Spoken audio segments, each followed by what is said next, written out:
Good evening, everyone. Welcome to the IMKTA training session. This is last training session, and we are going to uh, complete the lesson plan teaching methodologies, which I had done in previous session. Few slides were left to explain, and two topics, subtopics were left. So let me allow to share my screen.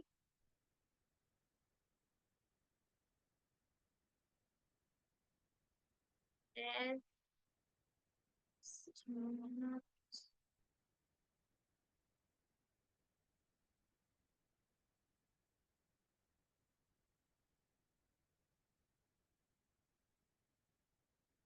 Teaching methodologies. Yes. So we had completed different type of teaching methodologies in previous session. I'll just share a look of a previous session that methods of teaching. The more the method of teaching will be related with the topic and related to the variety of students in the class, teaching will be convenient enough for the student to understand and for the teacher to go through, and these are the things on which quality of education depends, among which teacher training is one of the first criteria. And all the trainees must incorporate all the taught skills during this teacher training which you all are taking, so that your lesson plan and your teaching learning process become a memory for your students. Along with that, a teacher must be truthful, dedicated, observant, empathetic towards student. Empathetic means if a child is not understanding any topic, we have to uh, lower down our intelligence level to understand the child's intelligence level. And then we need to bring a change in our lesson plan, in our methodology, as per the requisition of the student. And this is how we become a very good teacher for our student, when we are able to connect with them at their age level. And all these things are necessary among the student. And the teacher must be trained in one or two languages, basically those languages in which the children are well versed to communicate, because children are very small, they do not know it, they are not master of any language, they are learning the language at their age in broken pieces. So the teacher must understand what the child wants to communicate through that language. And as we know that we are staying in Pune, where students from all over the country comes, so English is basically the language of communication, where all states children can understand it. Along with that, the mother tongue of the children. So it is not possible for a teacher who is coming from Maharashtra to learn all mother tongue of all 29 states of India. So English is the common language that can connect all 29 states of India, and all other states people and parents and children easily understand this language. That's why it is becoming a common method of communication in teaching learning process nowadays. And this is how teachers proficiency can be improved by thorough teaching, quick teaching, creating interest, and all these things, bringing experience and understanding. We have done it. You can go through the recording of previous session. We have explained all these things. There are two types of devices, natural and artificial. Artificial have all those things that we can improve on, and natural are these are the things that are coming from traditional method, and we are following it from longer times. Artificial devices, the first one was narration. So a teacher must understand how to narrate any topic and how to become a good narrator of a story, so that children can connect with you and they can understand the language as per their age. So narration needs language proficiency, voice modulation, and expression to be learned by the teacher. And exposition means displaying method or demonstration method. So this I had already explained, that it helps to make the concept clear, because it is interesting method of teaching. And just a minute, somebody is messaging me from IMKTA. Hi, use the currently shared link. Above, I have shared a link. Use that link. You will join. And Shri Swami Samartha. I don't know who is Shri Swami Samartha. Name is not given. Okay. So this is how displaying method or demonstration method is one of the most famous method among the children, because when we demonstrate something, uh, all the senses are involved in that teaching. So children learn it and learn the concept easily through it. And description method needs all these things: writing the keyboard on the board, showing some pictorial teaching aid, explaining the concept with the help of graph, or this as the teacher is showing graphic representation, we call it. And the teacher must use the models of the things, or the related to the concept what teacher is teaching. If the teacher is teaching about the earth, we cannot bring the earth in the classroom, but definitely we can use globe to show them the miniature earth. This is how description method is very much helpful for the teacher to explain the concept, and to elevate the interest level of the children. Next come explanation method, that is traditional method coming from last to last generation also in the teaching field. And how the explanation method is divided into different part is: first, every lesson has an aim, and we need to understand what is the aim. According to that, we need to write the explanatory part. If the aim is to introduce and explain about digestive system, so we will explain that thing only, we will not go beyond the aim. So every explanatory lesson plan has some aim. Focusing on that aim, the teacher plans the lesson plan. And in the beginning, the teacher asks the question so that the children themselves speak out the topic, and then the teacher writes topic on the board. She writes the aim for the class today, and while explaining, she uses the language that is very much convenient to the student.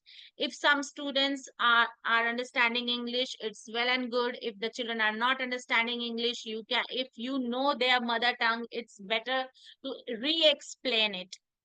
It is said in CBSE board school that English is the method of teaching, learning, but when the child is not understanding it, we can re-explain it in their mother tongue as well, because ultimately the goal of the teacher is to let the child understand the concept, rather than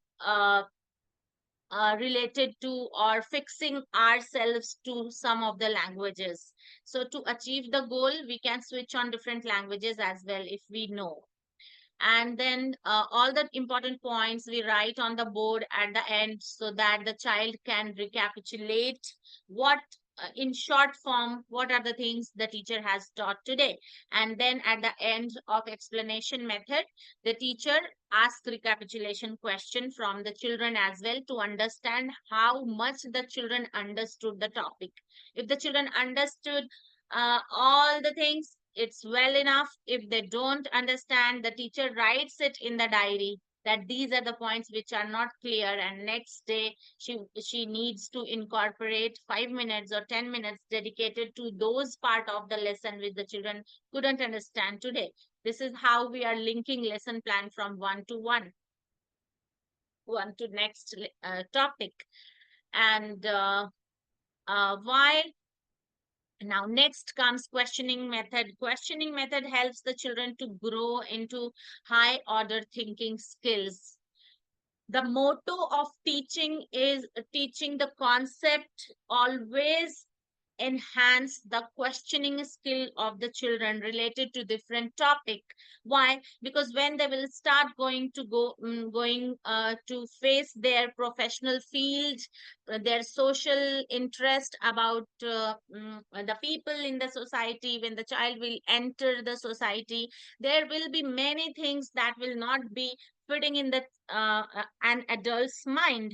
So if the asking query or questioning skill will be developed by the school, the child will definitely question those some wrong culture or some wrong things that are going on in the society, that is not uh, in the accordance of law and order, that is not in the accordance of Indian constitution. And this is how the children start solving social problems of our country, and not social problem. There are different type of problems existing in the society, because children are not grown with the habit of questioning, the those problems are still remaining generation by generation. And this is how high order thinking helps full complete generation to understand current problem, current scenario, and to find out different solution, so that the society grows in all. And this is how a questioning method is so important for the teacher to understand first, and let it inculcate among the children. Now, learning experiences, how the children carry learning experiences from a teacher till their life. So there are three types of learning experiences. Direct experience. Direct experience is known as the best for preschool children. Why? Because there's full sensory motor experience is there, means all the senses will be used in that teaching learning process, along with the sense organs, their body, their kinesthetic movement they do, that helps them to retain whatever they learn in their subconscious brain for lifetime. And in this direct experience, teacher provides tangible experiences. Tangible means that the child can touch, feel, understand. For example, when we take the children to the lab and we show them experiments of some uh, chemical reactions, the child sees, the child touches the beaker or the tube, and the child mixes the chemical, and this is how all the sensory motor part of the body will be used in the learning.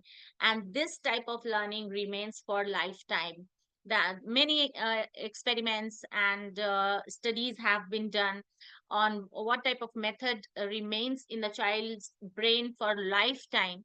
So it has come that direct experiences and vicarious experiences are the two topmost method that are very much appealing to the children, and children learn through it.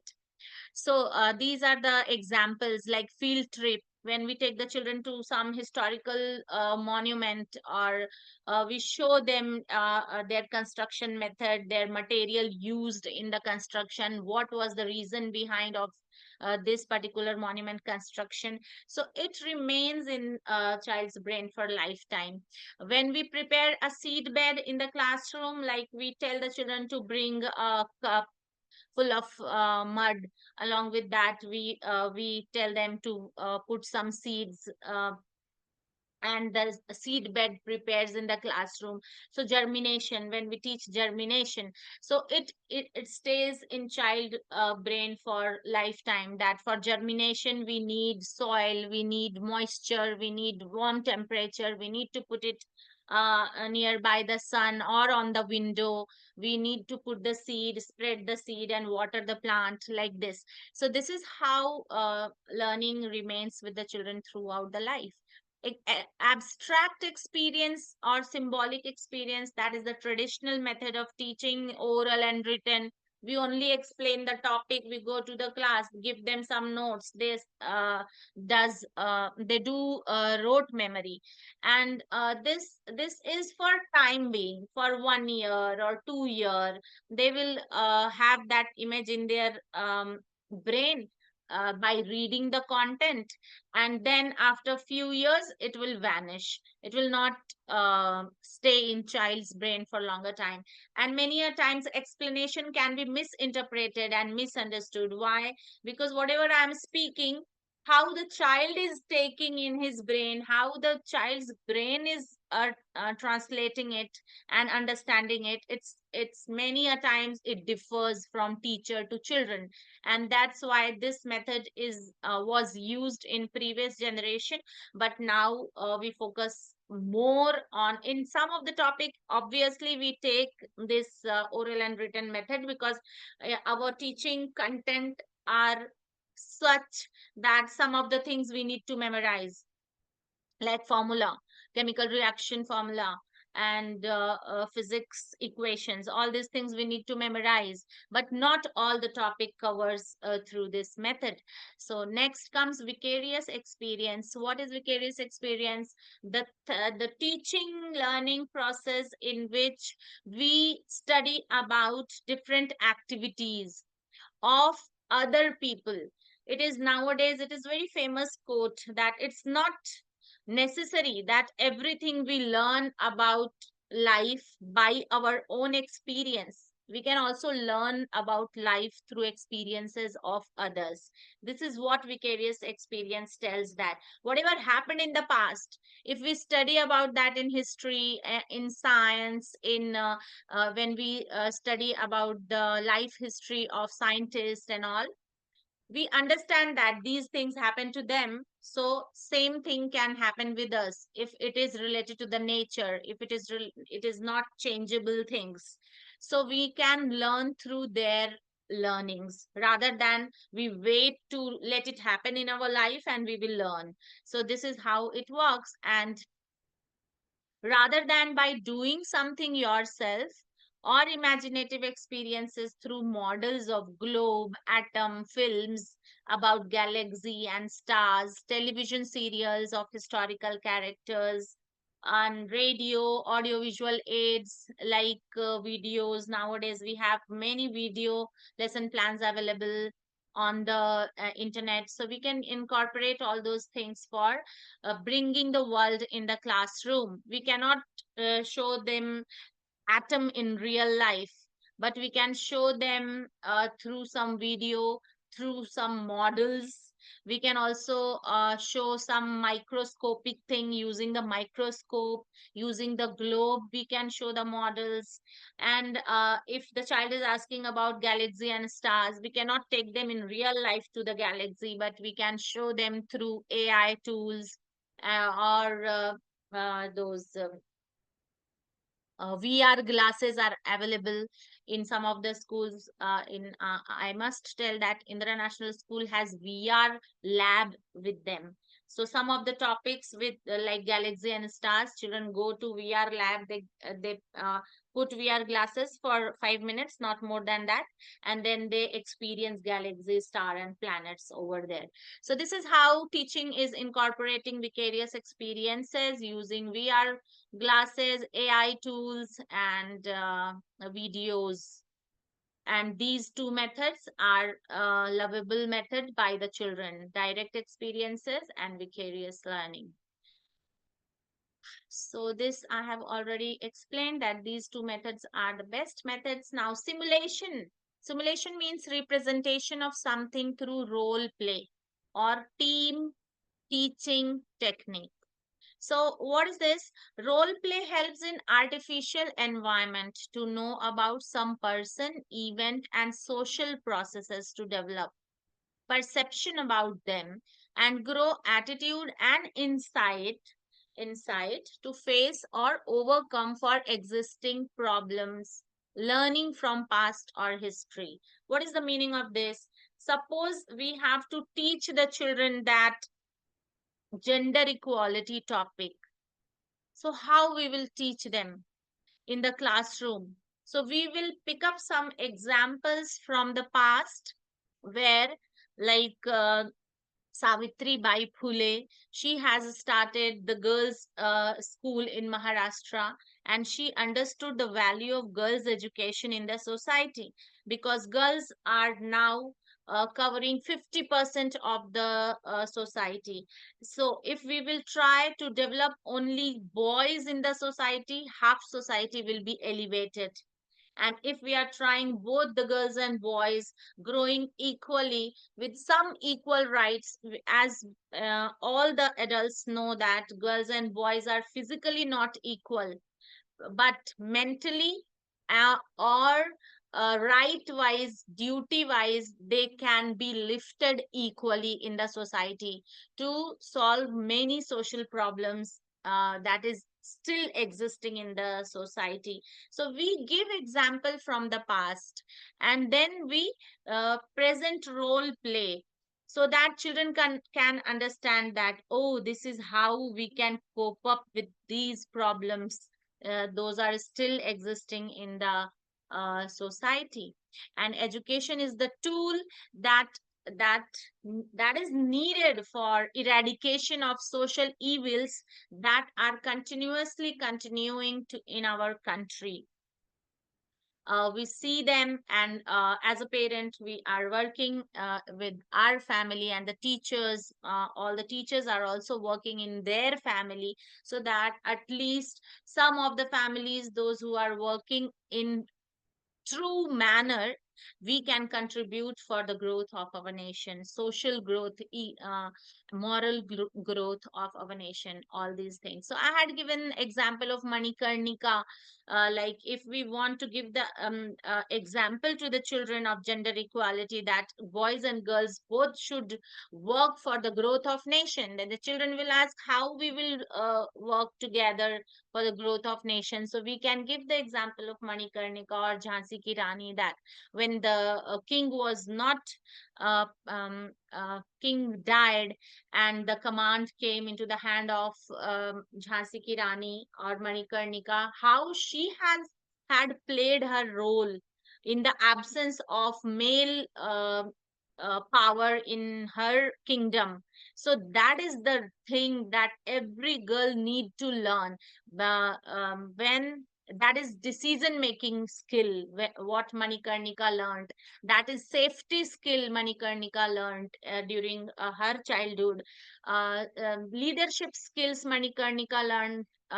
So because Manikarnika was not knowing that when she will grow up, this will happen to her, and her husband will die, there will be no one around to help her, and she will be stuck in such situation. But her childhood learning helped Manikarnika to become one of the famous martyrs of India, who has worked for elevating our nation at such critical condition. And this is how every girl should nurture herself with all those skills, that whenever the life demands, the girl can easily um, play those roles in real life. So this was the example of role play. Sociodrama. What is sociodrama? To find out solution of any social problem provided to them. Like there are still, after working, after educating more than half of the population of India, still dowry system, child marriages, theft, and teamwork lagging. These are the social problems India is facing. So, how the child will solve this problem? Using the teamwork through role play or socio-drama, we call it. We will give them some topic, that there is a dowry taking in a family, and how will you resolve this problem. And then we um, put some characters, some settings, and this is how they visualize it, that it's happening in their real life. And then the solution, however, the solutions are given by the teacher in preschool, but still they memorize it, they learn it, and they carry those solutions throughout their life, and they help the nation to grow, and not accepting dowry, but to accept the value of life partner. This is how we can solve social problems using socio-drama skills. Gaming also helps the children to develop teamwork, to develop decision making skill, and to develop individual decision making skill. Like if we are giving them games to play, like kho racing, ice and water, and other game, cricket, badminton, whatever sports, so they learn all these skills on the ground. The team leader will cannot take such decision that is only good for the team leader. So how we will choose something on the ground spontaneously that the decision will affect the team to win rather to lose? All these things children learn through gaming methods. So these are the teaching skills or representation in which children learn teamwork, role play, and sociodrama skills. What are the advantages and limitations of simulation? Simulation means representation of something in front of the children, means through acting or through drama or through gaming. So what is the limitation? Advantages are theory and practical can be combined in same setting. Like if we are teaching on teamwork, we can show them through some game that this is called teamwork, and it helps the students to understand the process, how teamwork happens, how we will take the decision in a team, how the team work with the help of distribution of labor and all those things. There is no risk as the decision made by them is not harming them physically or psychologically. So when we teach them simulation method like role play or this games, they are not going to hurt them physically in real life. So it is only a representation of something, it is not happening in real life. So they are not getting harmed psychologically, but they learn that if in real life I will do this, this can happen to me, it can actually hurt me physically or psychologically if I will use same thing in my life. So they connect to their real life scenario, and then they learn that these things to be followed, these set of things do not need to be followed. And what is the limitation? That time consuming role play, if we are going to teach some topic through role play, it will take 1 hour or more than that.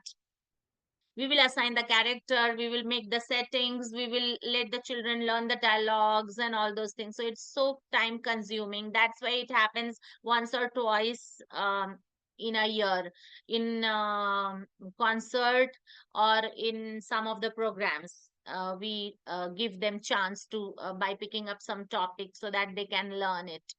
Difficulty to use analytical approach. Many a times children do not uh, understand how this is going to help in real life. So, analytical approach means understanding the use of things taught in through drama and socio drama or gaming. Applying how to apply it in practical life. This many a times children do not understand. However, the teacher understands, but it is very difficult by the children to understand at some due to their small age. However, the children at bigger stage, like in college and all, they understand it well. They need many simulators or teachers as it is a group work. Means if I want to teach something through drama, at least I need 2 3 teachers for assigning some duties, like you take dialogue revision, you take setting, making things, putting backdrop and putting the chart and all those things. You take the charge of music and background music, what will be played. So it's a group work. So, if we have numbers of manpower in the school, it is possible. So, not we are not talking about whole school, but if it is happening in a class also, at least 4 teachers are needed for such activity. So, it's little bit difficult in the absence of manpower to do. Now, what is the motivation and need? There are different type of needs among the children that must be fulfilled according to their age, or the motivation for learning will not happen among the children. So what are the needs? There were 3 needs given. The third need is not for these age groups, so I have not taken from the lesson plan. And these are the need that is actually needed by the children. Biological need: proper food, water, oxygen, means ventilated classroom, their proper sleep, hours must be given by the parents at home, clothes, shelter, all these things are basic biological need of the children. After completing or fulfilling all these need, the child is in the situation to learn things or concept in the school. Now, sensory motor needs means sensory motor skills are the skills that allow us to use our senses and our muscles to interact with the world around. They include both fine motor skills related to small parts of the body like fingers and all development, which are small movements of hands and fingers, and gross motor skill means larger movement of arms, legs, torso. Okay, so sensory motor skills are essential for children's development. They allow children to explore their environment. Like if we are teaching a taste or y- use of sense organs, so we provide them things to understand what here is used. Ear is used for hearing, eyes are used for seeing, so we play many games in preschool related to that. So this is how their sensory motor development happens. And learn new skills, participate in day to day activities. Sensory motor skills are needed. Why? To grasp and manipulate objects. If we are giving them something to catch, something to hold, so those skills are needed, the sensory motor skills. And write and draw, for fine motor skills, for writing and drawing, they need their finger muscles to be strengthened. Dress and undress, their limbs are needed. Sensory motor skills means senses, along with they will see that this is my dress, they will pick up it, they will wear it. And motor skills means all other body parts, hands, legs, etc., they will use. Eat and drink, play sports and games, navigate stairs and other obstacles, maintain balance and coordination. For this, these things are needed. Sensory motor development are needed for them. And after biological, we were talking about need over here, biological need. These are other needs, psychosocial needs.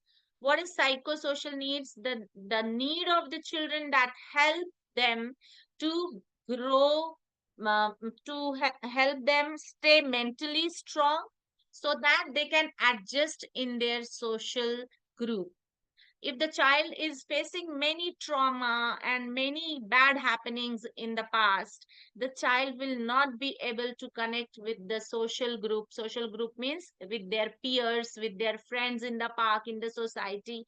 They will not be easily accepted, and they do not accept others in their life so easily. So we have to take care of this, that the child do not have uh, any the children do not have any psychological trauma in their life history. And being a mother and teacher, it is our duty to not add any psychological trauma in their life, because anyhow we are going to face problem along with the children, because children will be with us. When we will see them, they are not happy, they are sitting silently, they are not interacting with the peer, they are not interacting with the friends in the society, ultimately parents or the teachers are going to be suffered. So we should not be the part of this type of deposit in their life history. So what we need to do, we need to provide them love and affection. We need to provide them praise and reward. Okay, whenever they do some good things, always, if you do not have anything, just draw a star on their hand, just draw a smiley on their hand, or take their name and clap. That much is sufficient for small children to bring a smile on their face. They are very cute people, so we can do tiny things to make them happy. And need for orientation and identity means children love to be known by their names. If you will tell like, oh boy, come here, the child feels weird. So what we have to do, first thing of first duty of the teacher is to learn and memorize everybody's name in the classroom, so the child feels connected, the teacher knows me. And this is how the identity of the child is much important for the child starts connecting to you and starts participating in the school activities that helps them to socialize with peers and teachers. Need for affiliation means need for belongingness, that the school belongs to me. I study in Kidzania, my classroom is playgroup, my teacher's name is this. These are small affiliation thing with the that the children enjoy to connect with, and they feel blessed to explain that she is my teacher. Papa, see, she is my teacher standing in red sari. They introduce you also with lots of love and affection. So this affection should come from us first. And they need for feeling adequacy and sufficiency for greater emotional security means whatever things they need at their age, we must provide them for having an emotional strength in them, so that they feel that I am emotionally secure. My mama loves me, my papa loves me, my teacher takes care of me, my teacher never shouts at me, my teacher explains me if I am wrong. So these small things add an emotional security among the children. Spiritual need for letting them feel connected to the Almighty and feel blessed. That every school starts with school prayer. Why? Because we teach them when mama papa will not be around, teacher will be around. If teacher is not around, you are sitting in a classroom and somewhere you are feeling scared, or you are feeling that nobody is around, you can just join your hand and pray to the Almighty. He is around us always. And when we grow this spiritual need among the children, the children feel somewhere secure, and they do not get scared many a times. So these are the things, needs of the children, which as educator we need to inculcate among the children. And many children nowadays, they are feeling alone, they when their friends go, when their friends shift to other city, when their parents go for some meeting to other city, only mother is at home. In such situation, the child feels lonely, the child feels neglected. But if we will develop all these psychosocial needs among them so securely, then they will not feel that lonely, they will always feel secure, and they will tell themselves that my papa has gone because he is taking care of me. If he will not go for meeting, then who will bring money for my education? So they explain such big things in their broken language. And this is how the duty of the teacher is to um, explain all these things so correctly, so genuinely, that they grow with a very lovely feeling for their family, friends, and around, along with the Almighty. And this is how the role of the teacher, along with teaching methodologies and developing all these needs and security, finishes over here. And 1 minute is left only. So I will thank you all for giving me this golden opportunity to teach you all. However, I have the experience of teaching my team for certain to achieve certain goals in school, but this is the first experience that I'm taking the training of all lovely people, so that whatever good things you will carry from me, from these lesson plan, you will incorporate in your life, and definitely you all will be the lovely teacher of your children, and children will keep your memory throughout their life, not because of the content you teach, but because of your behavior, because of your warmth, because of your affection and the language you use. They will keep you in your brain forever. Thank you once again. Keep blessing, stay blessed. See you all. I'll just stop the recording so that Thank you, ma'am. just a minute.